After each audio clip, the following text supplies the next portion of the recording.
মাহৰ যোৱা 13 তাৰিখত কামৰূপ মেট্ৰ' জিলাৰ অন্তৰ্গত দিছপুৰ ৰেভিনিউ চাৰ্কেলৰ অধীনত থকা বেলতলা মৌজা আৰু হেংৰাবাৰী ৰেভিনিউ ভিলেজৰ অন্তৰ্গত যি বৰবৰী নামৰ বড়ো প্ৰমুখ্যে বিভিন্ন খিলঞ্জীয়া ট্ৰাইবেল জনগোষ্ঠীসকলৰ গাঁও আছে।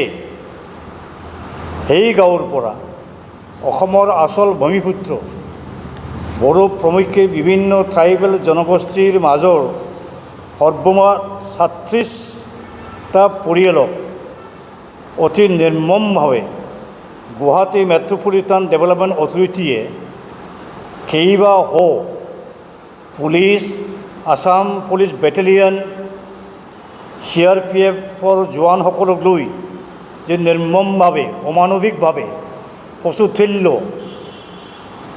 যেনেভাৱে উচ্ছেদ অভিযান চলালে, ইয়াক বড়োলেণ্ড জনজাতি সুৰক্ষা মঞ্চ, all India Bodo peoples national league for Bodoland statehood, world Bodo national conference আৰু world confederation of the Mongol origin people আৰু সমগ্ৰ বড়ো চিভিল ছ'চাইটিয়ে তীব্ৰ ভাষাৰে আমি নিন্দা কৰিছোঁ আৰু গৰিহণা দিছোঁ।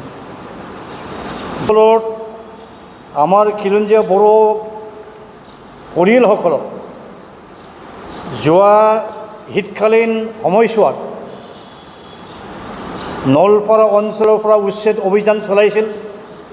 আকৌ এইবেলিও অতি ধাৰাসাৰে বৰষুণ দি থকা অৱস্থাত ছামাৰ ছিজনত অতি নিৰ্মমভাৱে অমানৱিকভাৱে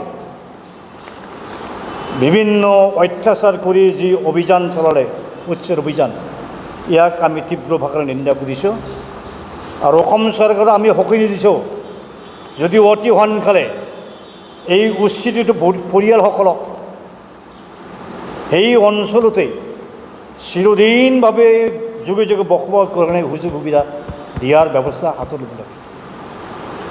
আৰু যিসকল পৰিয়ালক উচ্ছেদ কৰা হ'ল, তেওঁলোকৰ যিখিনি ক্ষয় ক্ষতি হ'ল, সেই ক্ষয় ক্ষতিৰ ক্ষতিপূৰণ দিব লাগিব আৰু সিহঁতক পাৰ্মানেণ্ট ছেটেলমেণ্ট অতি সোনকালে দিব লাগে। জোৰদাৰভাৱে আমি দাবী জনাইছোঁ যে অতি সোনকালে সেই পৰিয়ালবৰ্গক সেই অঞ্চলতে সহবাসস্থান কৰাৰ ম্যাদী পাট্টা দিয়া ব্যৱস্থা কৰিব লাগে।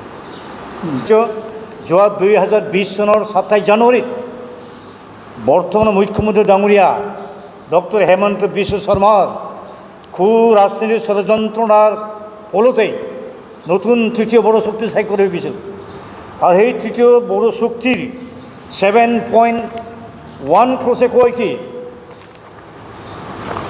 ইয়াত এনেকৈ লিখিছে, government of Assam may consider enacting a special legislation to provide adequate safeguards to land rights of scheduled tribes living outside tribal belts and blocks in areas outside BTD. BTDৰ বাহিৰত আৰু ট্ৰাইবেল বেল্ট ব্লকৰ বাহিৰত যিসকল খিলঞ্জীয়া জনজাতিৰ লোকসকল বসবাস কৰি আছে, তেওঁলোকৰ মাটি বাৰীৰ নিৰাপত্তাৰ কাৰণে এটা বিশেষ আইন পাছ কৰিম বুলি কৈছিল। আজি সেই চুক্তি কৰাৰ পিছত ইতিমধ্যে 2 বছৰ অতিক্ৰম পাৰ হৈ গ'ল। 2 বছৰৰ ভিতৰত এনেকুৱা এটা আইন পাছ নকৰিলে, বৰঞ্চ আমাৰ খিলঞ্জীয়া ট্ৰাইবেলসকলক, বড়োসকলক বিভিন্ন জেগাত উচ্ছেদ কৰি আছে। সেইকাৰণে আমি ক'ব বিচাৰিছোঁ যে বৰ্তমানৰ যিটো অসমৰ বিজেপি চৰকাৰ ঘোৰ ট্ৰাইবেল বিৰোধী, deadly anti tribal government, anti Bodo government আমি ক'ব বিচাৰিছোঁ। সেইকাৰণে আমি ক'ব বিচাৰিছোঁ আকৌ বড়োবিলাকৰ যিসকল মন্ত্ৰী MLA আছে, প্ৰমোদ বড়ো ডাঙৰীয়া যিখিনি BTC চৰকাৰ আছে, এই BTC চৰকাৰক আমি আহ্বান জনাব বিচাৰিছোঁ যে অসম চৰকাৰৰ এই ট্ৰাইবেল বিৰোধী পলিচি বড়োক তেওঁলোকেও বিৰুদ্ধাচৰণ কৰিব লাগে, নহ'লে অসমৰ খিলঞ্জীয়া ট্ৰাইবেলসকল একত্ৰিত হৈ অতি সোনকালে এটা গণতান্ত্ৰিক সংগ্ৰাম কৰিব বাধ্যত পৰিব। 1976 চনত যেতিয়া অসমৰ ৰাজধানীত শ্বিলঙৰ পৰা দিছপুৰলৈ স্থানান্তৰিত কৰা হৈছিল তেতিয়া মুখ্যমন্ত্ৰী আছিল শৰৎচন্দ্ৰ সিংহদাৰীয়ে। তেখেতৰ চৰকাৰৰ আমলত সাউথ কামৰূপ পৰ দুটা ট্ৰাইবেল বেল ব্লকসমূহক ডিচিডেল কৰা হৈছিল। ইয়াত উল্লেখনীয় হ'ল south Kamrup Chaygaon tribal belt. ইয়াত সৰ্বমুঠ মাটি আছিল 3,43,755 বিঘা মাটি। আৰু দ্বিতীয় হ'ল south Kamrup Guwahati tribal belt. ইয়াত মাটি আছিল 3,01,194 বিঘা। ইমানখিনি সৰ্বমুঠ প্ৰায় 6 লক্ষতকৈ অধিক বিঘা মাটিক অসম চৰকাৰে ৰাজধানী বনোৱাৰ নামত অধিগ্ৰহণ কৰিলে। আৰু যি অঞ্চলৰ পৰা আজি বড়ো পৰিয়ালসকলক বৰ্তমানৰ ডক্টৰ হেমন্ত বিশ্ব চৰকাৰে উচ্ছেদ অভিযান চলালে, এই অঞ্চলসমূহ ট্ৰাইবেল বেল্ট ব্লকৰ অন্তৰ্গত আছিল। সেইকাৰণে আমি দাবী জনাইছোঁ, যিকোনো প্ৰকাৰে হ'লেও এই উচ্ছেদিত বড়ো কছাৰী ট্ৰাইবেল খিলঞ্জীয়া পৰিয়ালসকলক সেই অঞ্চলতে চিৰদিনভাৱে চিৰস্থায়ীভাৱে বসবাস কৰিবৰ কাৰণে ম্যাদী পাট্টা দিয়াৰ ব্যৱস্থা কৰিব লাগে।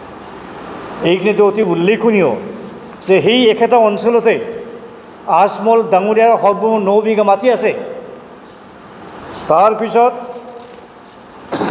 জিঞ্জাৰ নামৰ এখন হোটেল আছে।